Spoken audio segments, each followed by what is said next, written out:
Assalamualaikum warahmatullahi wabarakatuh. Perkenalkan, nama saya Mila Susilawati. Saya semester 5 di Universitas Balai Bandung. Di sini saya akan menyampaikan resume mengenai mata kuliah auditing 1. Dan berikut pemaparannya.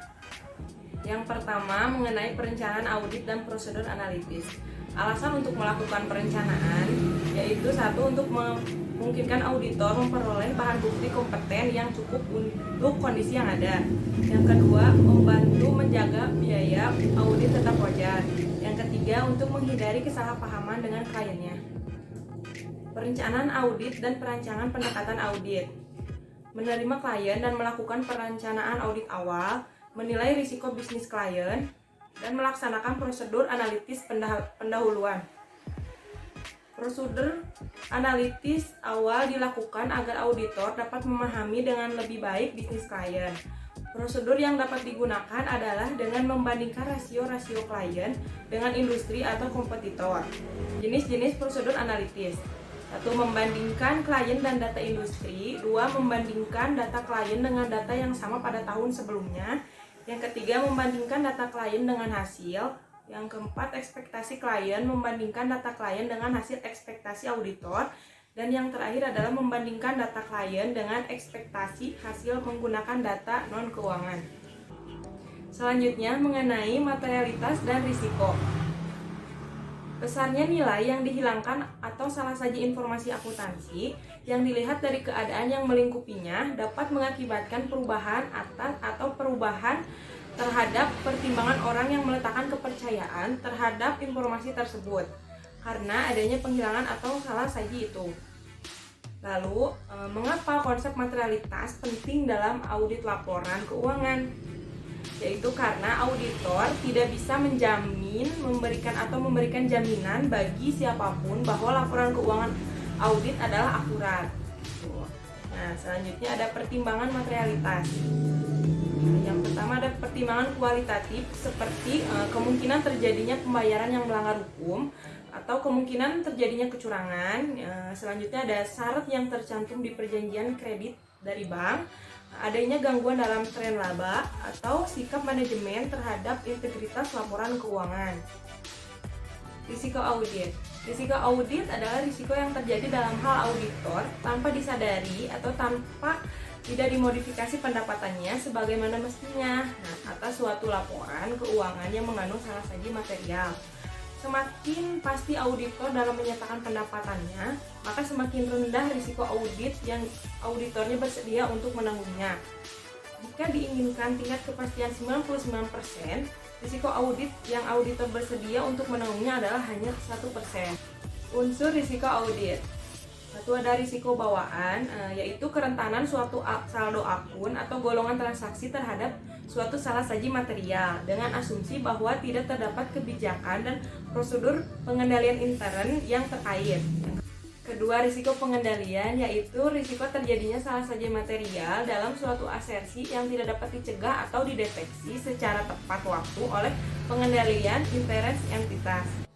Yang ketiga yaitu risiko deteksi, yaitu risiko sebagai akibat auditor tidak dapat mendeteksi salah saji material yang terdapat dalam suatu asersi. Nah, risiko ini ditentukan oleh efektivitas prosedur audit dan penerapan oleh auditor.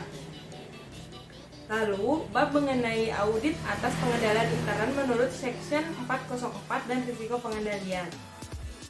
Sistem pengendalian intern terdiri atas kebijakan dan prosedur yang dirancang untuk memberikan manajemen kepastian yang layak bahwa perusahaan telah mencapai tujuan dan sasarannya. Tanggung jawab pelaporan oleh manajemen menurut Section 404, yaitu manajemen juga harus mengidentifikasi kerangka kerja yang digunakan untuk mengevaluasi keefektifan pengendalian internal. Nah, penilaian manajemen mengenai pengendalian internal atas pelaporan keuangan terdiri atas dua komponen. Yang pertama yaitu rancangan pengendalian internal, yaitu manajemen harus mengevaluasi apakah pengendalian telah dirancang oleh atau diberlakukan untuk mencegah, mendeteksi salah saji material dalam laporan keuangan. Nah, yang kedua ada efektivitas pelaksanaan pengendalian, yaitu manajemen juga harus menguji efektivitas pelaksanaan pengendalian. Pengendalian internal yang relevan bagi auditor menurut standar audit yaitu pengendalian atas reliabilitas pelaporan keuangan dan pengendalian atas kelas-kelas transaksi. Menilai risiko pengendalian. Auditor harus memahami perancangan dan pengimplementasian pengendalian internal untuk melakukan penilaian pendahuluan atas risiko pengendalian sebagai bagian dari penilaian pendahuluan atas risiko pengendalian sebagai bagian dari penilaian risiko salah saji yang material atas secara keseluruhan. Ada dua faktor utama yang menentukan auditas antara lain integritas manajemen dan kememadaian catatan akuntansi. Catatan akuntansi merupakan sumber bukti audit yang penting bagi sebagian besar tujuan audit. Jika catatan akuntansi efisien, bukti audit yang diperlukan mungkin tidak tersedia. Fraud audit atau audit kecurangan. Fraud adalah tingkatan ilegal untuk memenuhi kepentingan pribadi atau kelompok, baik dalam bentuk penyalahgunaan wewenang, penyembunyian kebenaran atau pemalsuan dokumen, maupun dalam bentuk pelanggaran kepercayaan.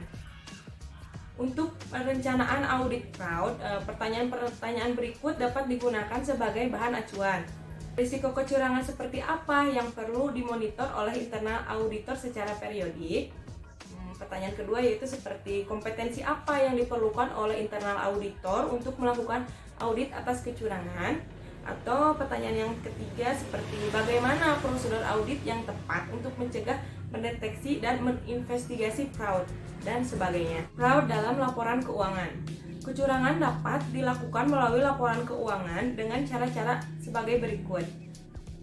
Memanipulasi atau memalsukan atau mengubah bukti transaksi dalam pembukuan, atau dengan sengaja menyajikan secara keliru atau menghilangkan transaksi informasi penting dalam laporan keuangan, atau bisa saja dengan sengaja menerapkan standar akuntansi secara tidak benar, baik dari sisi jumlah, klasifikasi, cara penyajian, atau pengungkapan. Pelaporan hasil audit fraud. Pelaporan fraud terdiri dari berbagai komunikasi lisan atau tertulis, komunikasi sementara atau komunikasi final dengan senior dan Dewan Komisaris tentang status dan hasil investigasi fraud. Berikut tanggung jawab auditor internal, yaitu menyerahkan draft pelaporan final tentang fraud kepada divisi legal untuk direview.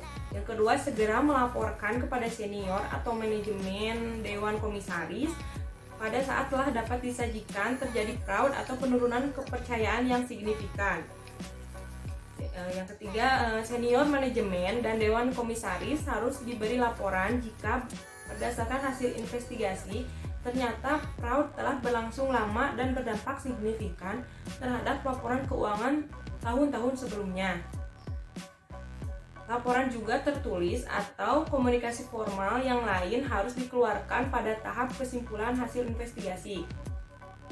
Laporan juga harus mencakup dasar pelaksanaan investigasi awal, jangka waktu investigasi, hasil observasi, kesimpulan, penyelesaian, dan tindakan koreksi yang telah dilakukan untuk meningkatkan kualitas sistem pengendalian. Dampak teknologi informasi terhadap audit. Teknologi informasi atau TI berfungsi untuk meningkatkan efektivitas dan efisiensi serta kualitas proses bisnis, termasuk di dalamnya proses akuntansi. Teknologi informasi berpengaruh besar terhadap kualitas informasi akuntansi. Risiko penggunaan TI, yaitu kerusakan file data dan informasi karena rusaknya hardware atau software. Yang kedua, unauthorized access atau akses online terhadap data elektronik berpotensi meningkatkan risiko akses tanpa otorisasi.